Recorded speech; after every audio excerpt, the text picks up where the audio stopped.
Another day, another mission, risking our necks for the Ark. Way off in the distant future, bombs have dropped, countries have been destroyed, ducks and pigs have gained the ability to fire heavy weaponry.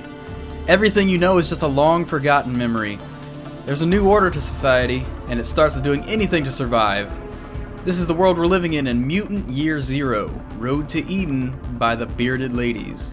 Mutant Year Zero is a strategic RPG that takes an approach mixing combat reminiscent of Firaxis's XCOM with the free exploration of a third-person action-adventure.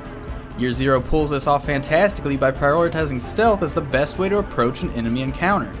For example, you could sneak around the perimeter of a wasteland ghoul camp and pop a cap in the sentries, one by one before surrounding the remaining enemies and wiping them out with a perfectly timed ambush.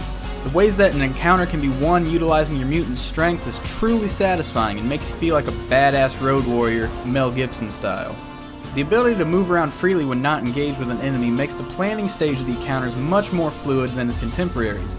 You can spin the camera around and see different features or blips on the terrain, and just run point to point on the map getting a lay of the land before starting a fight.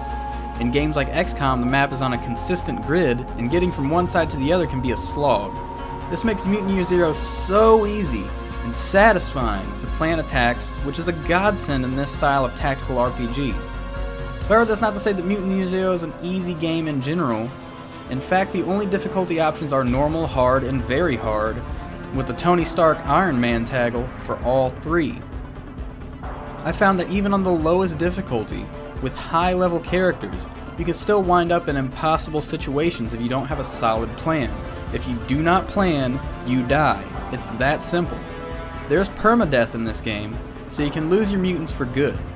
It's entirely possible that you could be tasked with finishing out the game with one character, as there are only a small amount of mutants to be found and recruited. This isn't XCOM where you can keep recruiting over and over again. The game starts you out with two of the best characters though. Borman, a no-nonsense boar survivalist, and Ducks, a wisecracking duck. Basically Howard the Duck. These characters share banter with each other while exploring the ruins of the world, and you can learn a lot about them and get a feel for their personalities. Each character feels unique and makes it that much more crippling of a blow if you were to lose them. The personality of your mutants is even represented in their skill sets as well. For example, Borman is more brash and hard-headed. His skill set is that of a tanky shotgunner that can absorb damage and dish it out twice as hard. If you lost Borman, you lost the best tank in the game, and you have to get really creative with your encounters from that point on. The free exploration out of combat comes in handy throughout the game, especially when collecting materials, reading data pads, or just absorbing the way that the mutants interact with the remnants of the old world. One of my favorites was when one of the members of my crew was telling a legend about Iza and Fala in their castle, but it just ended up being a sign of a bombed out restaurant that sold pizza and falafel. These little touches go a long way in establishing this world.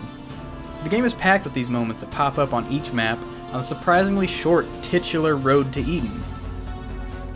Mutant Year Zero is a fantastic concept, and what it delivers is a blast to play, but the content is lacking and it's immediately noticeable. I finished the entire game in just a few play sessions, but in my first long look, I felt like I had seen a lot of what the game had to offer. But it's actually a good thing that the main adventure came out as short as it was, considering the amount of variety that was put in play. There isn't much in the way of unlockable gear, new mutants, or enemy varieties. For the most part, you get the whole experience of the gameplay in a few hours. As far as story goes, it's a steady ramp up that feels like it finishes way before the climax. When the story ended, I sat confused, staring at my screen from the abruptness of that ending. I had fought the final battle and it felt like any other fight in the wild. But now there were end credits? The pieces are there for this to become a series, and if that's the case, Mutant Year Zero Road to Eden is a solid foundation. The Bearded Ladies do a lot of things right in this game. The atmosphere, characters, and moment-to-moment gameplay are all very rich and worth the price of admission. However, there's a lot to be desired in the narrative, as well as the breadth of content and variety of said content. Mutant Year Zero is fantastic as an episode of something larger to come, which I really hope it does. And for all those reasons, I'm giving Mutant Year Zero a recommendation. If you're into this post-apocalyptic style, I would suggest highly that you check out Mutant Year Zero. It's fantastic, and it provides at least 8 hours of solid content for anybody playing. If you guys like this review, I'm going to be doing more. If you like this channel in general, I please implore you to subscribe and like, and I will see you guys on the next one. And thank you for watching Aggro Pool.